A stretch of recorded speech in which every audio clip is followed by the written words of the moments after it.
Hello మామ, good morning అందరికీ. ఇక హాలిడేస్ అయితే వచ్చినాయి కాబట్టి ఇంటికైతే వచ్చిన.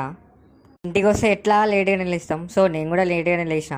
ఇక బ్రష్ చేద్దామని బయటకు అయితే పోతే మస్తు ఎండ కొడుతుంది మామ. ఇక మెల్ల బ్రష్ చేస్తుంటే ఇక్కడ ఒక జామ చెట్టు అయితే కనిపించింది. జామకాయలు అయితే ఏం లేవు. ఇక బ్రష్ చేసినాక అయితే ఇక బాగా ఎండ కొడుతుంది కదా అని ఒక కొబ్బరి బొండని అయితే తాగి మెల్లగా లంచ్ అయితే చేసిన మంచిగా చికెన్ కర్రీతో. ఈ వెబ్ సిరీస్ మీరైతే చూస్తే ఖచ్చితంగా కామెంట్ అయితే చేయండి.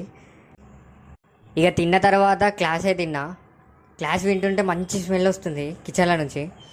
ఏందని పోయి చూస్తే అమ్మనేమో మంచి వేడివేడిగా పకోడీను మిర్చీలు అయితే ఎత్తాంది. ఇక నేను కూడా పోయి ఒక చేసిన. ఇక ఈవినింగ్ అయితే అమ్మ మార్కెట్ పోమంది కూరగాయల కోసం. ఇక మంచిగా ఫ్రెష్ అప్ అయ్యి స్టార్ట్ అయినా. ఇక మార్కెట్కి పోతే ఆడ వెజిటేబుల్స్ అయితే ఏం లేవు. సో ఒక టమాటాను ఆనియన్స్ అయితే తీసుకొని అయితే ఇంటికి వెళ్ళిపోయినా.